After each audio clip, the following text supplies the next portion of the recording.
We all in our country, that is India, absorb and follow a lot of values from so-called epics like Ramayana. And in Ramayana, when Prabhu Ram had been victorious over Ravan and he was leaving back for home, he was told by Vibhishan that Lord Ram, now that you are victorious, you can stake a claim to the golden city of Lanka. And at that time, Lord Ram turned around and said, Janani Janma Bhumishcha Swargadapi Gariyasi.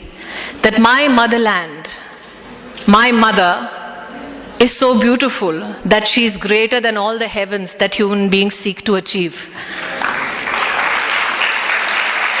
It is because India as a culture has infused the feminine virtue in pursuit of a strong nation that we serve as individuals not only a national cause but also the cause of humanity.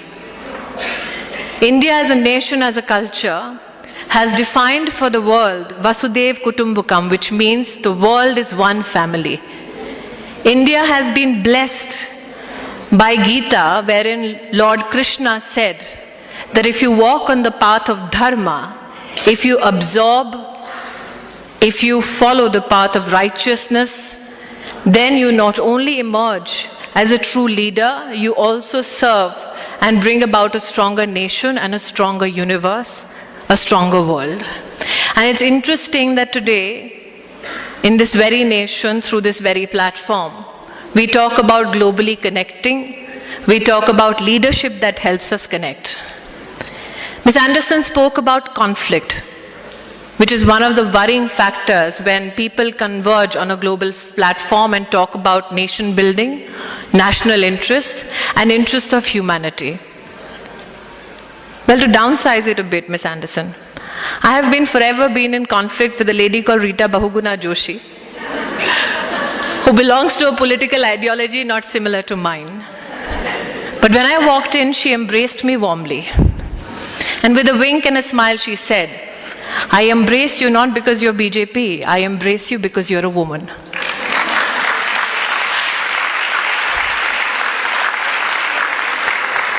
I then went, and when I was about to sit, I was warmly greeted by Dr. Ghazanfar from Afghanistan, a lady who serves as the Minister for Women's Affairs.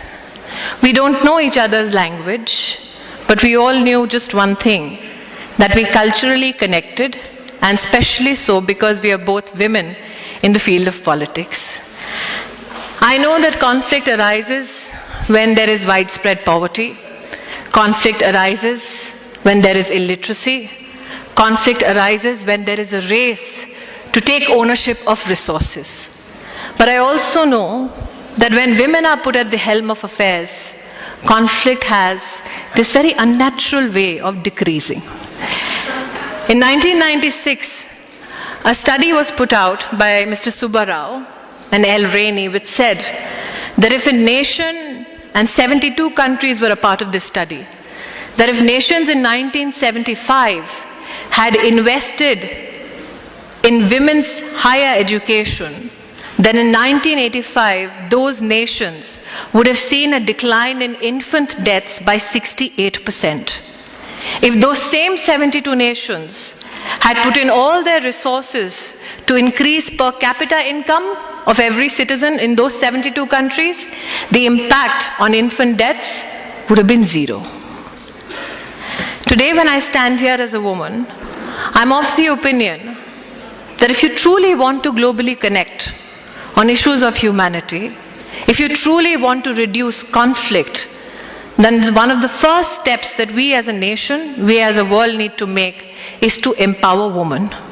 I was speaking to Gauri ji, who has invited me to this conference, and I told her that when people ask me to define women leaders, I tell them that a leader is someone who takes you where you want to be, but a female leader is someone who takes you where you ought to be.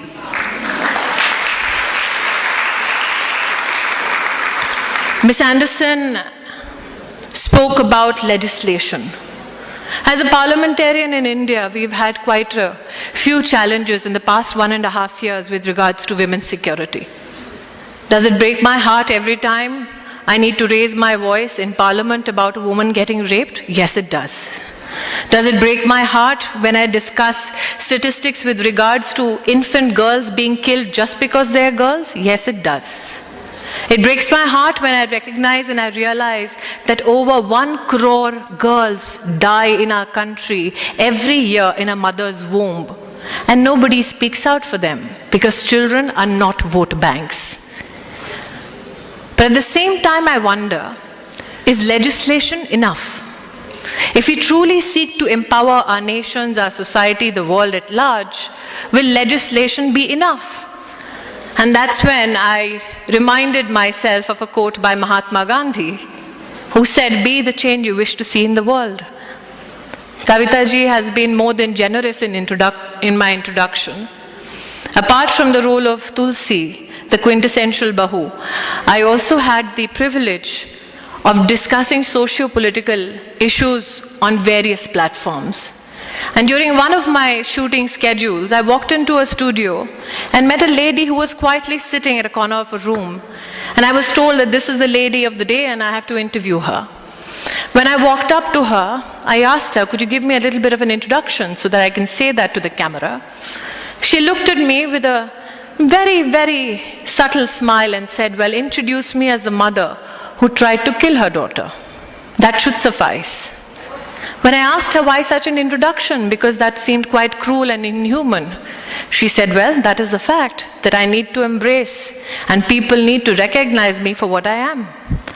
I asked her why she defined herself so, and she said, "Well, I gave birth to 2 daughters, and my husband told me that if the third was a daughter as well, then I need not take the trouble of coming back home. The third child I gave birth to was a daughter as well. My brother came to the hospital because my husband refused to see my face for 2 days. And my brother said, 'Let me go back and persuade your husband.' So the 2 men sat down and brokered a deal. The husband said, 'If your sister can make do and wish away the third child, she will be given the permission to enter home.' The brother, without consulting the sister, said, 'Well, my sister shall do as you please. We will make sure the third child doesn't see the next month.' The woman comes back with her 3 daughters, the youngest being 3 days old. It is December in the state of Punjab. In a village in Punjab where it's absolutely chilling in December, one night she lays her daughter in the courtyard on a bed without a piece of cloth on the daughter's body. The woman prepares for the daughter to die, and she says that if she died in that winter, all I would do is feign ignorance for the policeman who would knock on my door the next morning. She went and she sat at the side of the courtyard waiting for her daughter to die. She was so tired looking after 3 daughters in a household and giving birth after 3 days that she happened to go to sleep. When she woke up the next morning, she realized the sun was up. And before the police got here, she wanted to scream and shout so that they could see a mother completely immersed in pain for the child's death. But when she walked up to the bed, she saw that her infant daughter was blue from head to toe, but was alive.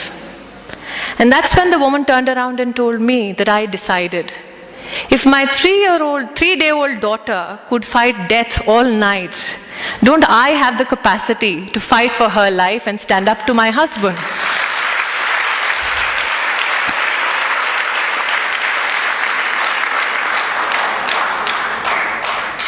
Kautilya in Arthashastra had said, for a good leader, it is not enough to exercise control or be victorious over external forces and enemies.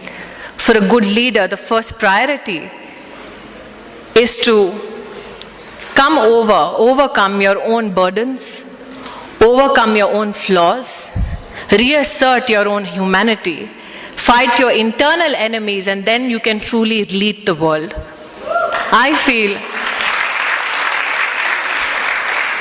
for the globe to connect, for nations to be empowered, it is extremely essential for the women in that country to be educated, to be employed, to be treated as human beings, as Ms. Anderson said. And I think that is when we can truly connect.